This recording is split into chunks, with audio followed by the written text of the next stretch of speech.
এলিটিসিজম মারাইতে আসে আমাদের দেশে, এলিটিসিজম তারা যেন ঘরে রেখে তারা যেন জনগণের সামনে আসে। সুতরাং আব্দুল আওয়াল মিন্টুদের মতো যারা বিদেশে টাকা পাচার করে কমিশনের ভিতরে যদি এই অবস্থা চলতে থাকে, যারা নির্বাচন করে তাদের নিরাপত্তার আসলে কি হবে? এবং আব্দুল আওয়াল মিন্টু মতো যারা আছেন, আপনারা কোন মুখে আমাদেরকে ব্লাডি সিটিজেন বলে কোন মুখে আবার গরিবদের কাছে ভোট চাইতে যাবেন? নতুন বেশে নির্বাচনের কমিশনের কাছে এসে শুধুমাত্র নির্বাচনের সময় আমরা আসি, এসে দেখা যায় যদি নির্বাচনে জিতে যাই তখন দেখা যায় আমাদের যেই ডুয়েল সিটিজেনশিপ যেটা থাকে সেটাকে আপনারা প্রত্যাহার করি, আর যদি হেরে যায় আবার আমরা আমাদের স্বস্থানে বেগম পাড়ায় ফিরে যাই।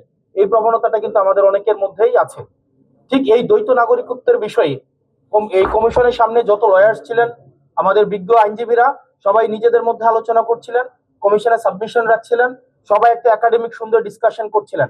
প্রত্যেকটা আইনজীবী তারা তাদের মতামত দিচ্ছিলেন এবং কমিশন সেগুলোকে গ্রহণ করছিলেন। অত্যন্ত দুঃখজনক বিষয় হচ্ছে কমিশন এবং প্রত্যেকটা আইনজীবী যখন একটা অত্যন্ত একাডেমিক পরিবেশে তাদের সাবমিশন গুলো রাখছিলেন, ঠিক সেই সময়ে আলোচনা শেষে আব্দুল আওয়াল মিন্টু এক আইনজীবীর কাছে তেরে আসেন, জহিরুল ইসলাম মুসার দিকে তেরে আসেন, তেরে উনাকে ব্লাডি সিটিজেন হিসেবে উনাকে বলেন যে উনি একটা ব্লাডি সিটিজেন এবং উনি হচ্ছেন এলিট ব্রিড। উনি এলিট ব্রিড আর দ্বৈত নাগরিকত্বের বিষয়ে স্ট্রিক্ট অবস্থান রাখার জন্য কমিশনে যারা সাবমিশন দিচ্ছিলেন সেই সব আইনজীবীদেরকে উনি বলছিলেন উনারা হচ্ছেন ব্লাডি সিটিজেন। তো সেই জায়গাটিতে আমরা প্রতিবাদ করি। দেখা যায় সেখানে আব্দুল আওয়াল মিন্টু আইনজীবীদের উপরে তেরে আসেন, ভার্বালি অ্যাবিউজ করেন এবং দেখা যায় তাদেরকে বিভিন্ন গালাগালি করেন। আমি সেটিতে প্রতিবাদ করি এবং প্রতিবাদকালীন আব্দুল আওয়াল মিন্টু সাহেবের ছেলে জনাব তাবিত আওয়াল উনি ওনার বাবাকে কমিশন থেকে নিয়ে যান এবং এই বিষয়টি নিয়ে আমরা কমিশনের দৃষ্টি আকর্ষণ করি যে কমিশনের ভিতরে দেখা যায় কিছু কিছু প্রার্থী আছে এভাবে আইনজীবীদের বিরুদ্ধে তেরে আসে, আবার কিছু কিছু প্রার্থী আছে যারা কমিশনের বাইরে অন্য প্রার্থীদেরকে পিটাতে থাকে।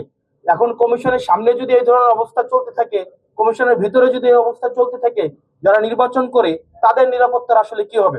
আর যারা এলিটিজমের দেখাইতে চায় 24-এ আমাদের এই 5ই আগস্টের পরে যারা এলিটিসিজম মারাইতে আসে আমাদের দেশে, এই রাজনৈতিক এলিটিসিজম তারা যেন ঘরে রেখে তারা যেন জনগণের সামনে আসে। আপনি জনগণকে ব্লাডি সিটিজেন বলবেন, আবার ভোটের জন্য এই ব্লাডি সিটিজেনের কাছে যাবেন, এই ধরনের দ্বিচারিতা আমরা জনগণ সহ্য করব না। সকল ধরনের পলিটিক্যাল এলিটিসিজম 5ই এই অগাস্টের পরে আমাদের 24 পরবর্তী বাংলাদেশে এই পলিটিক্যাল এলিটিসিজমের বিরুদ্ধে আমাদের এই লড়াইটা ছিল।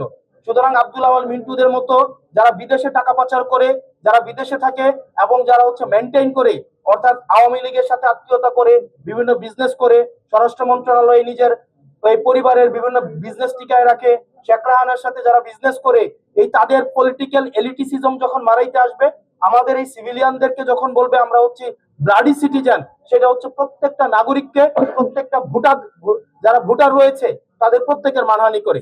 এবং সেটির জন্য আমরা কমিশনের দৃষ্টি আকর্ষণ করেছি যে কমিশন যেন তাকে ওয়ার্নিং দেয় এবং এই ধরনের আচরণের জন্য পুনরাবৃত্তি না ঘটে।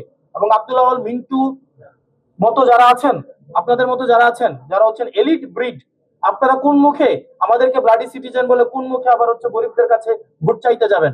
আপনারা নির্বাচনের আগে ইস্ত্রি করা পাঞ্জাবি আর বড় টুপি পরে একদম ইরি খেতে নেমে যান।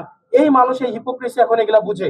আপনারা গার্মেন্ট শ্রমিক ফুটপাতে এখন যে যাচ্ছেন ভোট চাইতে ব্লাডি সিটিজেনের কাছে, আপনারা ম্যান্ডেটের জন্য ঠিকই ব্লাডি সিটিজেনদের কাছে আসেন, রাস্তার মধ্যে রক্ত দেয় ব্লাডি সিটিজেনরা। এই ব্লাডি সিটিজেনের রক্তের উপরে দাঁড়িয়ে আপনারা বিদেশে ব্যবসা করেন, ছেলে মেয়েদেরকে বেগম পাড়ায় রাখেন, সেফ এক্সিট নেন, ডুয়াল সিটিজেনশিপ নেন এবং নিরাপদ যখন দেখেন তখন বাংলাদেশে এসে ব্লাডি সিটিজেনদের রক্তের উপরে দাঁড়িয়ে তখন আবার নির্বাচনে দাঁড়াবেন। আর নির্বাচনে যদি দেখেন উত্তর দক্ষিণ হয়েছে, আবার তখন দেশ থেকে পালিয়ে যাবেন। এই ধরনের বাংলাদেশ আমরা 24 পরবর্তী সময়ে আমরা এই বাংলাদেশ দেখতে চাই না। সেটি নিয়ে আমরা নির্বাচন কমিশন আপত্তি জানিয়েছি এবং সকল আইনজীবী এই জহিরুল ইসলাম মুসার প্রতি যে ধরনের আচরণ করা হয়েছে, এটা সকল আইনজীবীদের প্রতি আমি মনে করেছি এটা তাদের মানহানি করা হয়েছে। এবং কমিশনের মধ্যেই সকল পক্ষের আইনজীবী, শুধুমাত্র যে জহিরুল ইসলাম মুসা না, সকল পক্ষের আইনজীবী, এখানে বিএনপি পন্থী বা অন্যান্য যে আইনজীবীরা ছিলেন সবাই সেটা এই আব্দুল আওয়াল মিন্টুর আচরণে আহত হয়েছেন এবং তারাও সেখানে ইনস্ট্যান্ট তারা প্রতিবাদ জানিয়েছেন। এই পলিটিক্যাল এলিটিসিজমের নিপাত অবশ্যই ঘটতে হবে। তারা তাদের মনোজগৎকে চেঞ্জ করতে হবে। এই 24 পরবর্তী বাংলাদেশে এসে 24 পূর্ববর্তী এলিটিসিজমের রাজনীতি যদি তারা করতে চায় তাহলে এই ব্লাডি সিভিলিয়ানরাই তাদেরকে প্রত্যাখ্যান করবে।